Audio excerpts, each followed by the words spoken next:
저는 오늘 여러분들에게 아름다운 꽃을 좀 보여드리려고 그래요. 실물은 아니지만 또 화면으로라도 그림으로라도 비도 축축하게 오는데 아름다운 꽃을 보시면서 좀 마음을 좀 이렇게 순화시키면 좋을 것 같아서 그림으로 좀 보여드리겠습니다. 자, 하나씩 좀 보여주시죠. 저건 생화인 것 같아요? 조화인 것 같아요? 생화인 것 같습니까? 꽃이 좀 아름답죠? 요건 어떤 것 같아요? 생화인 것 같아요? 조화인 것 같아요? 조화입니까? 어떻게 이렇게 잘 알아요? 그럼 요건 어떤 것 같아요? 생화인 것 같아요? 조화인 것 같아요? 예? 조화, 생화. 생화, 조화. 여러 가지. 생화, 조화. 예, 그럼 요건 어떤 것 같아요? 생화? 조화? 그래서 의견이 반반씩 나눠지네요. 그럼 요건 어떤 것 같아요? 조화인 것 같아요? 생화? 계속 이게 의견이 계속 갈라지네요. 또 그럼 요건 어떤 것 같아요? 요거 합의된 겁니까? 생화? 조화? 왜 조화가 또 있네요? 그럼 요건 어떤 것 같아요? 요 조화인 것 같습니까? 생화? 이게 또 합의가 안 되네요. 계속 지금 또 그럼 요건 어떤 것 같아요? 생화, 조화. 계속 의견이 나눠지네. 그럼 요건 어떤 것 같아요? 예? 생화예요? 합의됐습니까? 합의가 된 것 같아요? 아, 그럼 합의된 건 딱 하나 있네요. 두 개. 요건 뭐 생화인 것 같아요? 조화인 것 같아요? 예? 생화? 생화입니까? 조화예요? 여기서 생화는 상단 좌측에 있는 거 생화입니다. 하단에 우측에 있는 거 생화입니다. 그 다음에 그 옆에 있는 거 생화예요. 나머진 다 조화입니다. 제일 첫 번째 보여드린 거는 생화예요. 어떻습니까? 구분이 점점 어려워지죠. 조화는 한문으로 지을 조자, 꽃 화자를 씁니다. 종이나 천 등을 재료로 해서 인공적으로 만든 꽃을 우리는 조화라고 불러요. 1990년대 초에 중국에서 이 조화가 물밀듯 들어오기 시작했어요. 그래서 널리 퍼지기 시작했는데 최근 몇 년 전부터 이 조화가 아주 폭발적인 대중의 사랑을 받기 시작했어요. 그래서 곳곳에 이 조화가 사용되지 않는 곳이 없을 정도로 우리 사회에 여러분은 잘 눈여겨보시면 여러분 아시게 될 거예요. 너무나 많이 지금 퍼져 있습니다. 여러분 카페에 가면 보이는 꽃은 거의 대부분 90% 이상 조화예요. 정원에 가도 상당히 50% 이상 7, 80%가 다 조화입니다. 그런데 거기다가 생화를 섞어 놔가지고 조화인지 생화인지 구별이 되지 않을 정도로 우리 사회에 이 조화가 굉장히 많이 퍼져 있어요. 도대체 왜 이렇게 많은 사람들에게 사랑을 받게 됐을까요? 조화는 가장 첫 번째 장점이 뭐냐면 지속성이 있어요. 생화는 일주일이면 버려야 됩니다. 그러나 조화는 자기가 버릴 때까지 계속적으로 생명이 유지돼요. 워낙 제조 기술이 탁월해서 예전에는 약간 좀 조잡해서 금방 조화인지 알았어요. 그런데 지금은 너무 제조 기술과 이 재료가 탁월해서 얼핏 봐가지고는 구분이 안 될 정도로 그렇게 꽃이 아름답습니다. 생화와 다르지 않을 정도로 아름다워요. 뿐만 아니라 조화는 유지 보수가 아주 간편해요. 생화는요, 물병 닦아줘야 되고요, 물 갈아줘야 되고요, 관리를 세심하게 해야 됩니다. 그렇지 않으면 꽃의 아름다움이 오래 가지 못하고 금방 시들어 버려요. 그리고 조화는 계절과 상관없습니다. 그러나 생화는 계절마다 꽃이 다 달라요. 그리고 생화는 비쌉니다. 굉장히 비싸요. 근데 조화는 아주 경제적으로 저렴하죠. 그래서 조화는 참 편리해요. 경제적이고요. 다양한 용도로 사용할 수가 있습니다. 근데 한 가지 문제가 있어요. 조화는 생명이 없습니다. 이거 한 가지 빼놓고는 조화는 정말 편리하고 우리에게 꼭 있어야 될 좋은 소재인 것 같아요. 오늘 본문은 소아시아 7개 교회 중에 5번째 사대교회에 예수님께서 말씀하고 있는 내용이에요. 자, 그럼 먼저 사대라고 하는 도시는 어떤 도시였을까요? 사대는 난공불락의 요새 위에 세워진 도시였어요. 삼면이 완전히 절벽으로 되어져 있고 한 면만 기어오를 수 있는 땅이 있는 그런 성 위에 세워진 그런 도시였습니다. 멀리서 찍은 거죠. 예, 멀리서. 오른쪽에 보면 저 사진을 확대해 보면 전부 절벽입니다. 반대편은 또 저렇게 생겼어요. 저기를 차 타고 계속 산 안으로 들어가면 사대의 유적지가 엄청납니다. 그 안에 들어가면. 바깥에서 볼 때는 저렇게 생겼는데요. 저 안으로 들어가니까 고대 도시의 유적들이 굉장히 많이 지금 발굴되어져 있어요. 이 사대라고 하는 당시 도시는 역사상 딱 2번 점령당했습니다. 한 번은 페르시아의 고레스가 한 번 점령을 했고요. 그 다음에 셀레코스 제국의 안티오쿠스가 한 번 또 점령을 했습니다. 딱 2번 외에는 역사 속에서 전쟁에 접은 적이 없는 그런 도시입니다. 특별히 이 사대는 금이 많이 나와요. 도시 아래로 흐르는 그 강물은 사금이 많이 있었습니다. 그래서 금이 많았어요. 그래서 최초의 금화를 만든 도시가 바로 이 사대입니다. 그리고 그 사대 일대의 드넓은 그 평야에서 아주 많은 곡물들을 얻을 수 있었기 때문에 대단히 경제적으로 부유한 그런 도시였어요. 그러다가 보니까 방탕과 쾌락, 사치와 부패가 아주 만연했던 그런 도시였습니다. 바로 이곳에 돈과 물자가 풍부한 부유한 도시, 적의 공격으로부터 안전이 보장된 그런 도시, 돈이 많아서 사치와 부패, 방탕과 쾌락이 창궐했던 이 도시에 교회가 세워진 것입니다. 여러분 어떻습니까? 이 사대교회가 오늘날 우리 교회의 현대 우리 대한민국의 교회, 저 유럽의 교회, 미국의 교회와 같다 하는 생각이 혹시 안 드시나요? 한마디로 표현하면 사대교회는 등 따시고 배부른 교회였다, 그런 교회 말이에요. 이 교회에 예수님은 어떤 모습으로 나타나셨을까요? 오늘 말씀 1절입니다. 사대교회 사자에게 편지하라. 하나님의 7영과 7별을 가지신 이가 이르시되, 예수님은 7영과 7별을 가지신 분으로 지금 나타나고 있어요. 7별과 7영. 7이라는 숫자는 완전을 뜻하는 것입니다. 완전. 그러니까 예수님은 7별과 7영을 가지신 완전한 자, 전능한 자라고 하는 것을 나타나신 모습으로 보여준 거예요.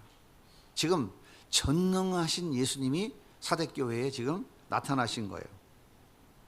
그러니까 무슨 얘기냐면 사대교회에 감추어져 있는 그 실체에 대해서 낱낱이 알고 계신 예수님이 지금 말씀하신다라고 하는 것을 보여주고 있는 거예요. 그러면 예수님은 사대교회를 어떻게 판단하셨을까요? 내가 1절입니다. 내 행위를 아노니 내가 살았다 하는 이름을 가졌으나 죽은 자로다. 예수님이 이렇게 판단하셨어요. 너가 살았다고 하는 이름은 가졌으나 너는 실상은 죽은 자야. 더 간단하게 얘기하면 넌 살았다고? 아니야, 너 죽은 자야. 이렇게 지금 판단하고 계신 거예요. 사도교회는 넉넉한 재정으로 멋진 예배당과 교육관 짓고 산 좋고 물 좋은 곳에 기도원 세우고 성도들이 죽으면 함께 묻힐 공동묘지 구입해가지고 아름답게 조경해서 만들어 놓고 어려운 이웃들에게 김장해서 나누어주고 연탄 배달해서 나누어주고 장학금도 나누어주고 선교사를 파송해서 열심을 다해 후원해주면서 잘 섬기는, 누가 봐도 살아있는 교회였어요. 어떻습니까? 그런 교회는 살아있는 교회 같아요? 죽은 교회 같아요? 이 살아있는 교회의 의미가 그런 거예요. 살아있으니까 열심히 뭔가 하잖아요. 지금 이런 교회들 박수 쳐주잖아요. 그렇죠? 뭔가 열심히 하려고 하는 교회들, 잘한다고. 그래, 잘하는 것이죠. 잘못된 게 아니에요. 그런데 예수님 뭐라고 그러시냐면 너희의 행위는, 그런 행위는 죽은 행위야, 이렇게 말씀하고 있다는 거예요. 이게 문제인 것이죠. 무슨 말입니까? 너희는 예수가 없잖아. 예수 없이 행하는 너희의 모든 행위는 죽은 거야, 이렇게 지금 판단하고 계신 거예요.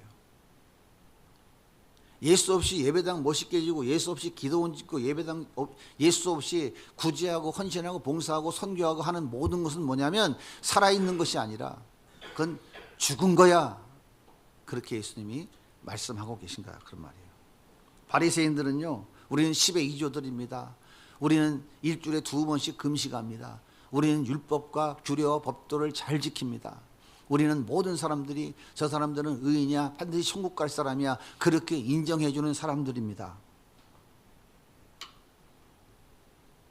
그래서 사람들이 박수를 치잖아요.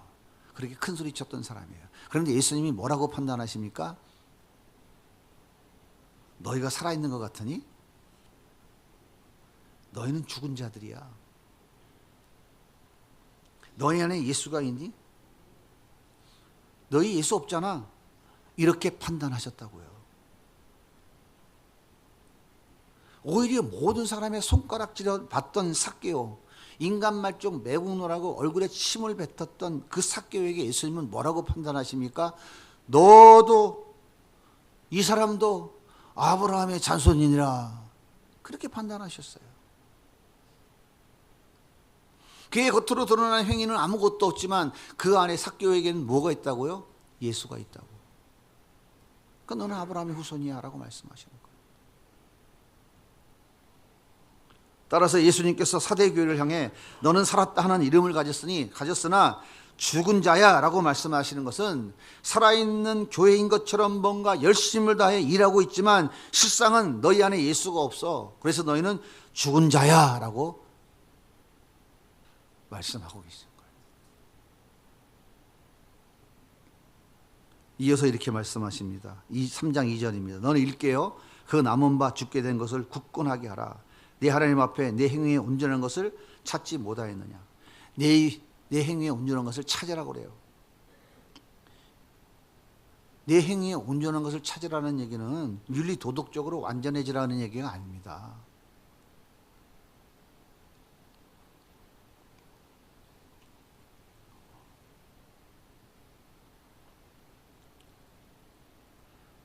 너희 안에 예수가 없다는 말이에요. 예수 없는 교회의 모든 행위는 자기를 위한 것이지 예수님과 아무 관계가 없는 거예요.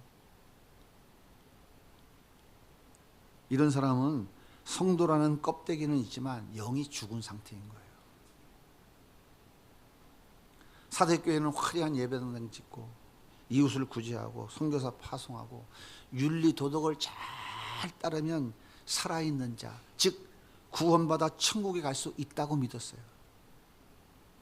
그런데 예수님께서 너는 내 안에 예수가 없잖아.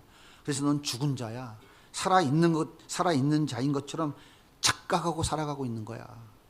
이렇게 예수님의 판단인 거예요. 우리는 열심히 신앙생활을 하고 열심히 회사 다니고 열심히 학교 다니고 열심히 다해 생업에 전념하고 경제활동을 한다고 해서 살아있다고 보지 않아요. 우리 예수님은. 예수님은 그걸 보고 살아있다고 말하지 않아요. 하나님의 영이 없으면 죽은 자입니다. 우리 안에 예수님이 안 계시면 우린 숨쉬는 껍데기에 불과한 거예요. 예수님께서 오늘 사대교회에게 너는 살아있는 것 같아? 넌 죽은 자야 라고 말씀하시는 의미가 바로 이거예요. 너의 겉모습은 돈이 많으니까 뭣도 하고 많이 하고 있지? 그런데 너희가 예수의 이름을 드러내냐? 예수의 영광을 드러내냐? 너희 안에 예수가 있다면 너희에게 물질 주신 분도 예수고 너희에게 모든 풍요로움을 준 것도 예수인데 그 예수께 감사하고 그 예수의 이름을 드러내고 그 예수님을 찬양한 것이 살아있는 자이지. 너희는 다 너희 의를 위해서 너희의 자랑을 위해서 하고 있잖아. 왜 그럴까? 너희 안에 예수가 없기 때문에 그래. 너를 위해서 하고 있는 것이잖아. 너는 죽은 자야. 이게 예수님이 사대교회에게 하고 계시는 말씀이에요. 이런 사대교회를 향해 예수님께서 두 가지를 말씀하십니다. 3절 말씀을 읽어볼게요. 그러므로 내가 어떻게 받았으며 어떻게 들었는지 생각하고 지켜 회개하라. 만일 깨지 아니하면 내가 도둑같이 이르니 어느 때에 내가 이를지 내가 알지 못하리라. 첫 번째 예수님 말씀하신 게 뭡니까? 회개하라는 거예요. 돌이키라는 거예요. 예수님이 명령하신 회개는요, 선택이 아닙니다. 필수예요, 필수. 예수님께서 7교회를 향해서 계속 선포하시는 게 뭡니까? 회개하라는 거예요. 예수가 충만한 서문학교회, 그 엄청난 핍박과 고난 가운데서도 그 예수를 포기하지 않아 단 한마디도 책망받지 않았던 서문학교회를 향해서도 예수님은 회개하라고 말씀하고 있고요. 겉모습은 살아있는 것 같고 번지르하고 뭔가 많은 것을 하고 있지만 예수가 없어 자기 의를 드러내고 자기를 자랑하는 사대교회를 향하여서도 회개하라고 하시고요. 우상과 양다리를 놓치고 있는 교회를 향해서도 예수님은 회개하라고 말씀하고 있어요. 왜 예수님은 침상에 던져버릴 거야? 네 자식을 다 죽여버릴 거야? 이 험한 표현까지 하시면서 계속해서 회개하라고, 즉시 회개하라고 말씀하고 있을까요? 왜 이렇게 안타까운 심정으로 예수님은 지금 촉구하고 계실까요? 이유는 다른 게 아닙니다. 인간은 언제 죽을지 몰라요. 예수님이 그러시잖아요. 도적같이 찾아온다고. 죽음이 도적같이 찾아오면 회개할 기회를 상실하거든요. 그래서 예수님께서 지금 즉시 속히 회개하라고, 돌이키라고 말씀하고 있는 거예요. 돌이키기만 하면 전능하신 예수님, 7별과 7영을 붙잡고 계신 그 예수님, 전능하신 예수님은 죽은 교회도 살리고 죽어가는 교회도 살리고 이미 모든 사람이 다 포기한 교회도 살리신다고요. 자, 한번 확인하고 가겠습니다. 교회가 뭐죠? 잘 듣고 계시죠? 교회 종탑을 얘기하는 건가? 사랑의 교회, 큰 교회, 거기 얘기하는 건가? 아닙니다. 누구 얘기하시는 말씀이라고요? 교회, 나의 교회, 나에게 말씀하시는 거예요. 그렇다면 예수님이 회개라고 하시는 이 회개의 핵심이 뭘까요? 여러분, 이게 중요한 겁니다. 윤리도덕을 지키지 않고 율법을 지키지 않은 것을 회개하라고 하시는 건가요, 지금? 교회의 행위에 대해서 회개하라고 하시는 걸까요? 더 재미있게 표현해 볼까요? 너 술 먹는 거 회개해, 담배 피는 거 회개해, 그 얘기 하시는 건가요? 그 얘기가 아니에요. 네 안에 예수가 없음을 회개하라는 거예요. 네 안에 예수가 없음을 회개하라고요. 네 안에 예수가 없음을. 이게 우리가 회개해야 될 일이라고요. 예수가 없으니까 내가 숨 쉬는 것, 말하는, 행동하는 것 전부 누구를 위해서? 나를 위해서 하는 거예요. 나를 위해서. 이 말씀이 여러분 귀에 들려주고 성령이 교회들에게 하시는 말씀이 들려주고 이게 깨달아진다면 그게 복이에요.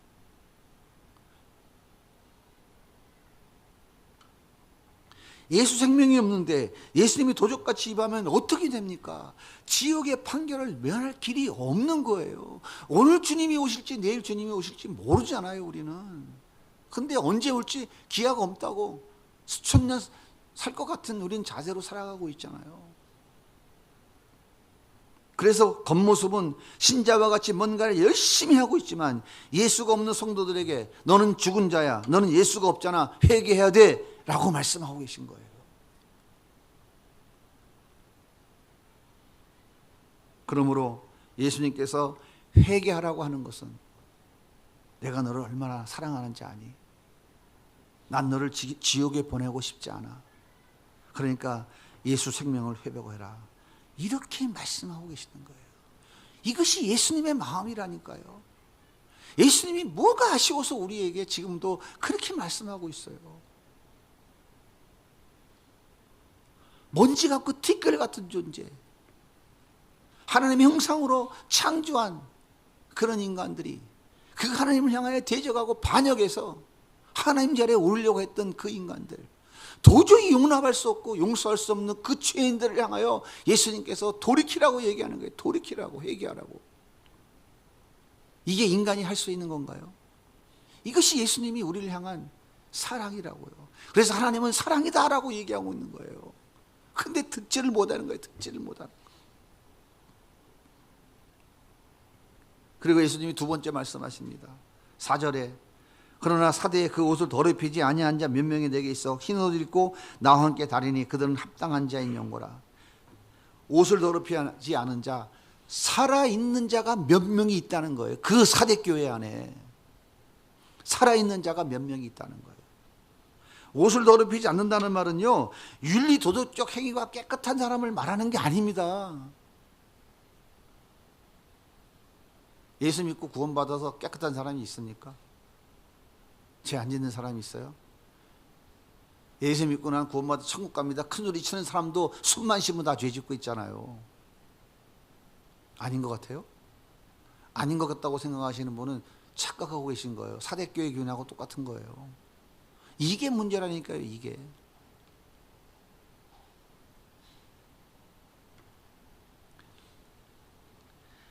윤리 도덕적 행위가 깨끗한 사람을 말하는 것이 아니라 예수 믿고 살아있는 자를 말하는 거예요.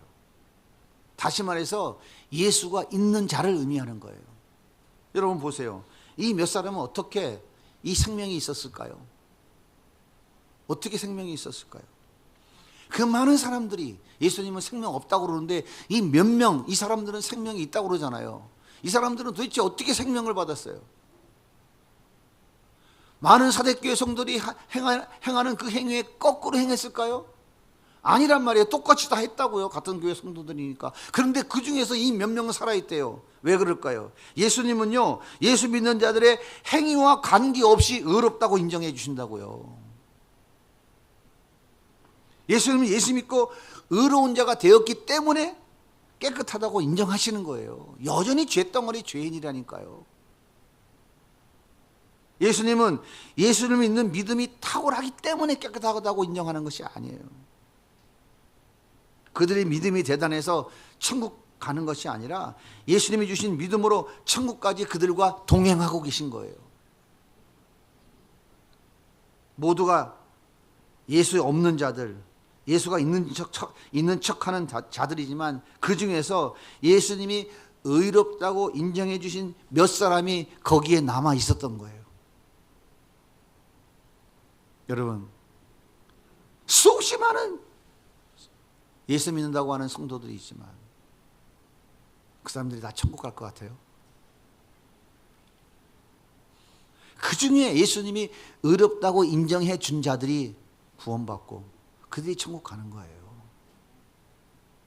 우리 예수님은 인간들의 그 화려한 겉모습을 보시고 절대 착각하시는 분이 아니라니까요.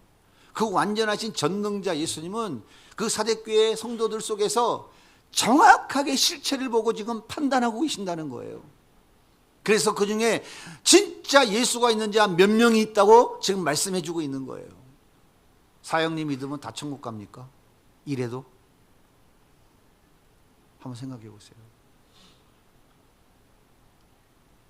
성경 지식 조금 더 알면 천국 갑니까? 내 안에 예수가 계시는지 안 계시는지 우린 날마다 돌이켜 봐야 돼요.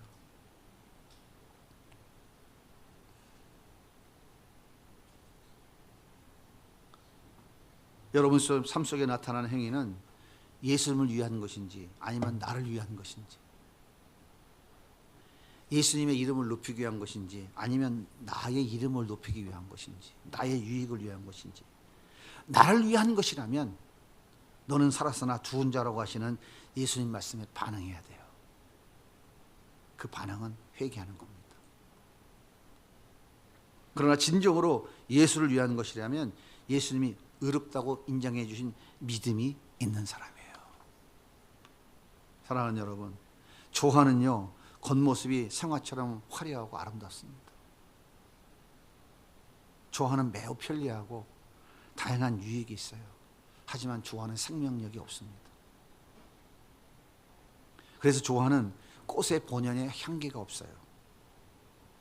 생명이 없는 조화는 벌과 나비가 찾아오지 않습니다. 하지만 조화는 자기가 세상에서 가장 멋진 꽃이라고 착각을 하고 살아간다 하는 얘기예요.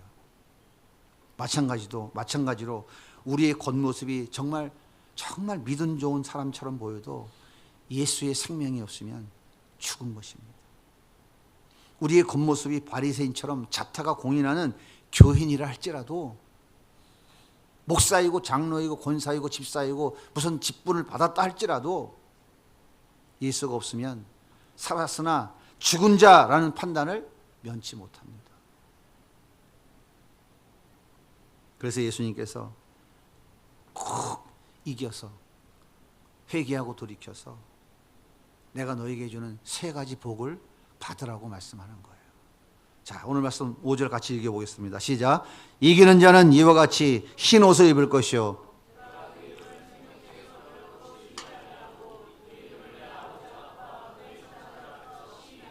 이기는 자, 싸워서 이렇게 KO시키는 자라는 게 아니에요. 이기는 자가 어떤 자입니까? 회개하고 돌이키는 자가 이기는 자예요. 뭘 회개해요? 이쪽에 돌아서서 일로 가는 게 회개잖아요. 그게 이기는 거잖아요. 누가? 예수님이 이기게 해주시거든요. 그러니까 우리는 어디로 가요? 세상으로 향해 가잖아요. 나를 위해서 가잖아요. 근데 돌이켜서 누구를 향해 가라고요? 예수님을 향해서 가라고요. 그게 이기는 자라니까요. 그럼 예수님이 그런 자에게 뭘 입혀준다고? 흰 옷을 입혀준대요. 윤리 도덕적 깨끗한 옷을 말하는 게 아니에요. 흰 옷을 입혀준다는 것은 예수님이 십자가에서 흘리신 그 보혈의 피로 씻은 옷, 의의 옷, 세바포 옷, 그 거룩한 옷으로 죄덩어리인 그 죄인들, 회개하는 자들의 그 죄를 다 덮어주시겠다는 얘기예요. 덮어주신다는 얘기예요. 하나님께 반역한 죄인이잖아요. 하나님과의 관계가 단절된 죄인이잖아요. 영은 완전히 타락해서 우리의 말과 행동 중에 선한 것이 어디 있습니까? 전부 죄인의 모습이지. 안녕하세요. 아이고 집사님 안녕하세요 하면서 속으로는 아이고 이게 우리 인간의 모습이잖아요. 제가 그렇다고요. 저도 인간이잖아요. 여러분 안 그러시죠? 감사합니다. 제가 대표로 그러니까 우리 성도님들은 다 안 그러실 거예요. 안녕하세요 안녕하세요 그러면 속으로는 아유 저 인간. 그게 우리 인간이잖아요. 그렇기 때문에 우리 인간들은요, 눈만 뜨고 숨만 쉬면 전부 위선이고 다 거짓말이에요. 다 죄인이라니까요. 왜 그래요? 하나님께 반역한 죄인 속에서 선은 나올 수 없어요. 전부 죄덩어리라고요. 근데 아닌 척 거룩한 척 하는 거잖아요. 그런데 예수님이 십자가에 흘리신 보혈의 피로 그 무지막지한 더러운 피를 더러운 죄를 다 덮어주셔가지고 우리를 의로운 자로 인정해 주시겠다는 거예요. 예수님이 좋아요, 안 좋아요? 그래도 예수 없이 돼요? 그래도 예수 없이 내가 구원받고 천국 갈 수 있겠어요? 돈 내고 되는 거라면 괜찮잖아요. 돈 내고 되는 거면 돈 열심히 벌어가지고 하면 되죠. 카드 긁어갖고 일단 천국부터 가야 될 거 아니야. 카드 한 10개 뽑아가지고 쫙 할부로 긁어서 어차피 죽으면 난 부도나는 건 난 천국은 가야지. 일단은 그렇게 되는 게 아니에요. 두 번째 주시는 복이 뭡니까? 그 이름을 생명책에서 결코 지우지 않겠다. 생명책에 이름이 기록된다는 것은요, 예수 믿고 구원받아 천국에 이르는 자의 이름이 기록된다는 뜻이에요. 생명책은 썼다 지웠다 하는 책이 아니에요. 생명책에 딱 기록되면요, 처음에 그 이름이 기록되어지면 끝까지 그 이름은 남아있어요. 처음부터 그 이름이 없으면 끝까지 없어요. 지옥 간다는 뜻인 겁니다. 따라서 회개하고 돌이키는 자는 어떤 자냐? 이미 생명책에 그 이름이 기록된 자예요. 끝까지 회개하지 않고 외면하는 자는 생명책에 그 이름이 없는 자예요. 누구는 알아요? 나는 알아요. 남은 몰라도. 예수님이 그래서 교회 안에 알곡과 가라지가 있다고 말씀하시는 거예요. 여러분, 회개해야 된다고 결단하십니까? 그러면 여러분의 이름은 생명책에 반드시 있어요. 세 번째, 하나님 아버지와 천사들 앞에서 시인해 주신대요, 예수님이. 첫 번째, 흰 옷을 입혀 예수 피로 씻은 세마포 옷으로 예수 피로 그 죄를 덮어주시고 생명책에서 이름을 결코 지우지 아니하고, 세 번째, 하나님 앞에서 시인해 준대요. 천사들이 이런다고요, 옆에서. 아유, 하나님, 저 인간은 안 될 것 같은데요.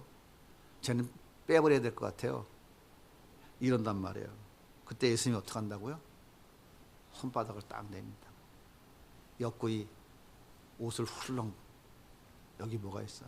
창자국 있잖아. 아버지, 제 손 보이시죠? 제 옆구리 창자국 보이시나요? 제가 주님이 도저히 용납할 수 없는 인간이지만 제가 저를 위해서 이렇게 못 박혔잖아요. 아버지, 저 인간은 제 피로 씻은 흰옷, 의의 옷, 세마포 옷 입었잖아요. 그러니 하나님 자녀가 됐잖아요.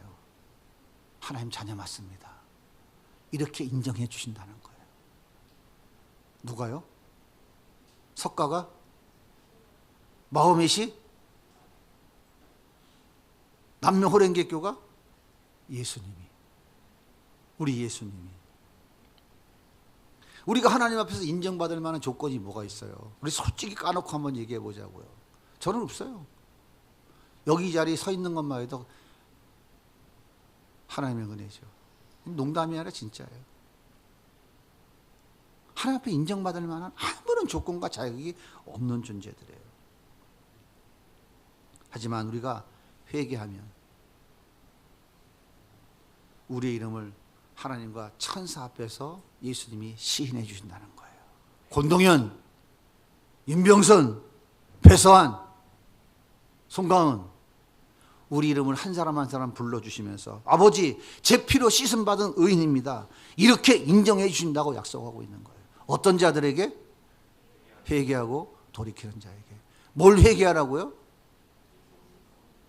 친구 거 뭐 만 원 훔친 거? 볼펜 하나 훔친 거? 그게 아니라 내 안에 예수가 없는 것. 그래서 나를 위해 살아가는 것. 말로는 주님의 영광을 위해 살아가지만 전부 나를 위해 살아가고 내 이름을 높이기 위해 살아가는, 그래서 예수가 없는 이 죄인을 하나님 용서해달라고 회개하는 거예요.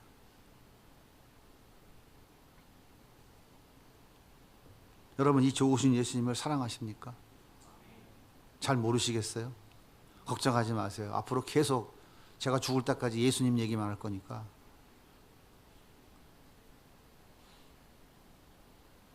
제가, 여러분이 아시잖아요. 전 세상에 돈 벌기 위해서 목숨을 걸었던 사람이에요. 그런데 제가 예수님을 만나고 나서 진짜 귀한 분이 예수님이라는 것을 제가 깨달았어요. 이걸 알고 싶어서 정말 몸부림쳤어요. 어느 날 하나님께서 제 눈을 열고 제 귀를 열고 제 마음을 여시면서 말씀 속에서 예수가 보여지는 은혜를 주기 시작했어요. 그래서 저는 예수님 없으면 아무것도 아니다라는 것을 날마다 깨닫고 있기 때문에 여러분, 우리 교회 성도들에게 그 예수님을 죽을 때까지 전해주고 싶은 거예요. 예수 없으면 사대교회 같이 아무리 화려해도 우리 주님 뭐라고 하냐면 너는 죽은 자야. 그게 무슨 의미가 있겠습니까? 예배당 아무리 멋지게 지금 뭐합니까? 다 술집으로 변해가잖아요. 모슬렘 사원으로 바뀌어가잖아요. 그게 영원할 것 같아요?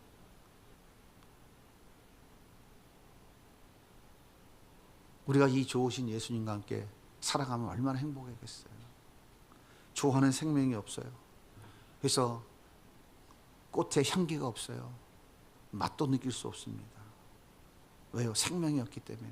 하지만 생명이 있는 꽃에는요, 독특한 향과 맛이 있습니다.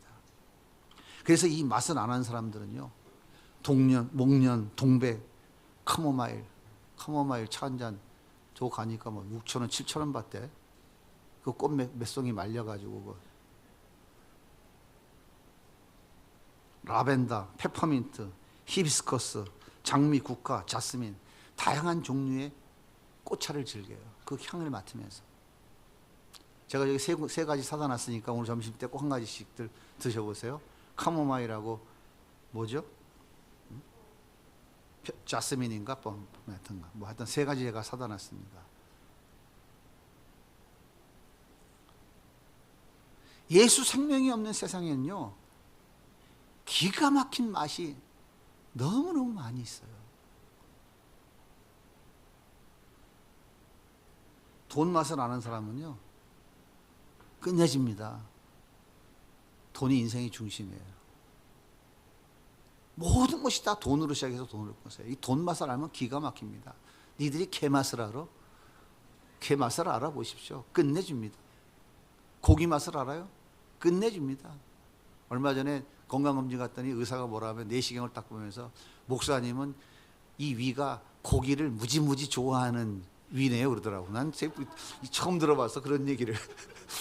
위 자체가 고기를 좋아하는 위래. 알아들으셨죠? 예. 가끔 저기 기도하다 제 생각나면은 고깃집 저기 삼겹살 요즘에 삼겹살 안 먹습니다. 제가 가급적이면 기름이 많아서. 술 맛을 아는 사람은요, 눈만 뜨면 술에 취하려고 그래요. 예. 도박의 맛을 아는 사람은요, 시간만 나면 차물고 갑니다. 땡기러. 모르시나요? 운동의 맛을 아는 사람은요, 하루도 걸으면 아주 인생 살 맛이 안 나요. 맛을 알기 때문에. 음란의 맛을 아는 사람은요, 못 말립니다. 이거 진짜 못 말려요. 인생 막장으로 달려가요. 그렇게 죄의 맛을 알면요, 그 죄가 예수님과 멀어지게 하고 내 영혼을 완전히 망하게 만들어요. 하지만 예수 생명이 있는 사람은요, 예수님의 그 독특한 향과 맛을 정말 좋아합니다. 여러분, 예수님의 맛 좀 느껴보셨어요? 빠따 맞으면 빠따 맞는 맛이 어때요? 저는 하도 많이 맞아서 군대 생활할 때 빠따의 맛을 제가 좀 알아요. 여러분, 예수님의 맛을 좀 아십니까? 몰라요? 아십니까? 세상 염려와 불안 속에서 예수님이 주시는 그 평안의 맛은요, 달콤합니다. 앞이 캄캄해서 아무것도 안 보여, 기도할 수도 없을 때 주님께서 내가 네 마음을 안다.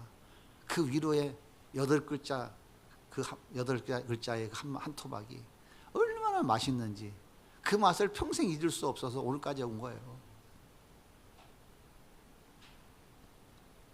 나의 죄인됨을 고백할 때 예수님이 주시는 그 회개의 맛은요, 가슴이 벅차오릅니다. 가슴이 벅차오르요. 그 회개의 맛은 세상이 다 아름답게 보이기 시작해요. 내 삶에 자족하며 살아갈 때 하나님이 나에게 이만큼 주셔서 이만큼 갖고 살아가라 하시는구나 하고 자족할 때에 예수님이 주시는 그 감사의 맛은요, 내 입에서 늘 찬송이 멈추지 않아요. 예수가 없으니까 예수의 맛을 모르고 살아가는 거예요. 예수님이 주시는 그 맛이 얼마나 끝내주는지 아십니까? 예수 믿고 구원받으세요. 노승이 작대기를 들고 칠라 그래도 도망가면서 예수 믿고 구원받으세요. 왜? 예수의 맛을 아니까. 한 영혼이 살아나는 맛을 봤으니까. 내 손에 있는 것을 나누어 줄 때 예수님이 넘치도록 채워주시는 그 맛은 정말 짜릿합니다. 좀 맛 좀 보고 살아야 되지 않겠어요? 예수 믿는데. 아무 의가 없어도 예수님이 거저주신 의로 천국을 소유한 그 맛은 어떻게 표현할 수 있겠어요? 기도할 때마다 응답해 주시는 기도 응답의 맛 모르세요? 기도를 해야 알지. 기도 응답의 맛 끝내주죠. 또 기도해야 됐구나, 또 기도해야 됐구나. 맛을 모르니까. 제가 말씀드렸죠. 우리 신앙은 어느 한 정점까지 올라가면 예수가 보이기 시작한다고. 여러 번 말씀드렸잖아요. 오르락내리락 오르락내리락 끝나는 거예요. 딱 벽에 올라서면, 여기 딱 올라서면 쫙 볼린다고요. 그때부터 예수님과 함께 살아가는 예수의 맛을 우리는 알기 시작해요. 그 전에는 주님이 주시는 게 찔끔찔끔 주죠. 왜? 맛이 이런 거다라는 것을 보여주기 위해서.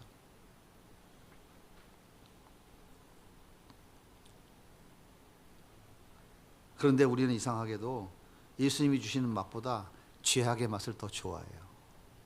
그래야 안 그래요? 우리 교회 성도님들 빼고 죄악의 맛을 더 좋아하죠. 여러분, 죄의 맛을 아는 사람은요 절대로 스스로 돌이키기 어렵습니다. 도박에 중독된 사람은요 한 손 자르고도 왼손으로 고스톱 쳐요. 게임과 술에 중독된 사람은 자기 인생이 파탄 나도 스스로 돌이키지 못합니다.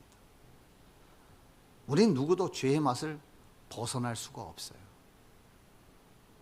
나의 의지와 노력으로 절대 그 죄의 맛을 끊어낼 수가 없습니다.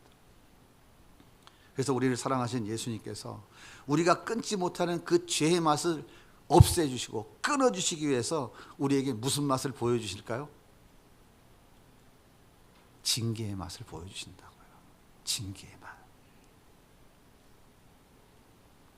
그래서 때때로 사기당해서 아픔도 겪게 하시고 인간관계의 괴로움을 통해서 물질의 어려움을 통해서 갖가지 맛을 경험하게 하시는 거예요.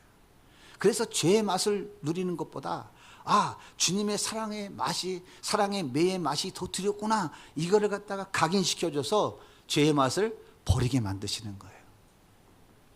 예수의 맛을 누리며 살고 싶으세요? 맨날 터지면서 죄의 맛을 버리는 것에 인생의 목표를 삼고 사시는 게 좋으시겠어요? 저도 맞아보니까 징계의 회초리가 맛이 좀 아주 쓰더라고요. 안 맞아보셨어요? 모르시나요?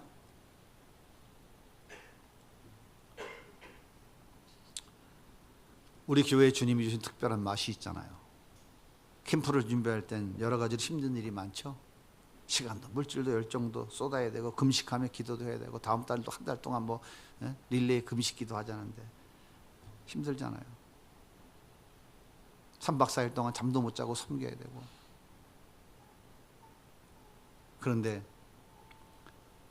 마지막 시간 예수님 만난 아이들의 간증을 들으면서 우리 주님이 또 이렇게 일하셨구나. 우리 주님이 이렇게 만나주셨구나. 그 짜릿한 맛을 느끼게 되잖아요. 그 짜릿한 맛. 예수님이 주시는 그 짜릿한 맛. 행복과 감사와 기쁨의 맛. 그리고 내년에는 절대 안 할 거라고 했는데 그 마음이 휘끄닥 바뀌어가지고 내년에도 해야지 하는 그 감동의 맛이 쫙 밀려오잖아요. 그래서 성경이 모임할 때는 삼겹살 먹어가면서도 밤에 새도록 이야기를 해도 간증해도 부족한 시간 빨리빨리 좀 가라 해가지고 우리가 이렇게 은혜를 받고 이게 너무 감사합니다. 내년에도 또 할래요? 해야 되겠습니다 해놓고는 그 다음 달에 만나면 어떻게 돼요? 또 이제 기가 죽어가지고. 그러나 우리는 그 예수의 맛을 알면 또 할 수 있는 거예요. 그 예수의 맛을 아니까 올해 9번째 또 이 일을 우리는 하고 있잖아요. 사랑하는 성도 여러분, 조화는 생명이 없어서 꽃과 향의 맛을 느낄 수 없습니다. 마찬가지로 예수의 생명이 없으면 예수의 맛을 느낄 수 없어요. 세상에서 절대로 맛볼 수 없는 하늘의 맛은 예수 있는 자들만이 누릴 수 있습니다. 왼뺨을 맞고 오른뺨을 딱 돌려댈 때 그 예수님이 주시는 그 짜릿한 기쁨과 감격, 이 맛을 좀 우리가 느낄 수 있다면 예수 믿는 게 얼마나 행복할까요? 오리를 가자는데 십리를 같이 가줄 때 우리 주님이 주신 내 안에 그 짜릿한 그 감동과 기쁨, 그 맛을 느낀다면 우리 얼마나 행복할까요? 내 주머니에 있는 걸 나눠주면서 저들이 기뻐하고 행복한 것을 볼 때 얼마나 우리 마음속에 만족감이 들까요? 그런데 이상하게 돌아서면 기기묘묘한 방법으로 주님이 채우셔서 더 풍성하게 만들어주시는 그 놀라운 맛을 느끼면 예수 믿는 맛이 날까요, 안 날까요? 그런데 죄악의 맛이 이 예수의 맛보다 더 강한 거야. 그래서 우리는 죄와 피 흘리기까지 싸워가며 이 죄악의 맛을 버려야 되는 거예요. 이거 버리지 못하면 우리는 예수님이 주시는 맛을 못 느끼고 살아가는 거예요. 그러니까 맨날 예수 믿는다면서도 주여 믿습니다, 반드시 역사하셔서 응답해 주실 줄 믿습니다, 그러면서도 안 되면 어떡하지, 될 것 같지 않은데, 이러고 앉았는 거예요. 집에서 편히 쉬지 뭐 한다고 기도하러 나왔냐. 주님은 오늘 우리에게 말씀하십니다. 너는 살아있니? 예수의 생명이 너에게 있니? 그래서 너의 모든 행위가 예수님의 이름을 높이고 예수의 영광을 드러내고 있니?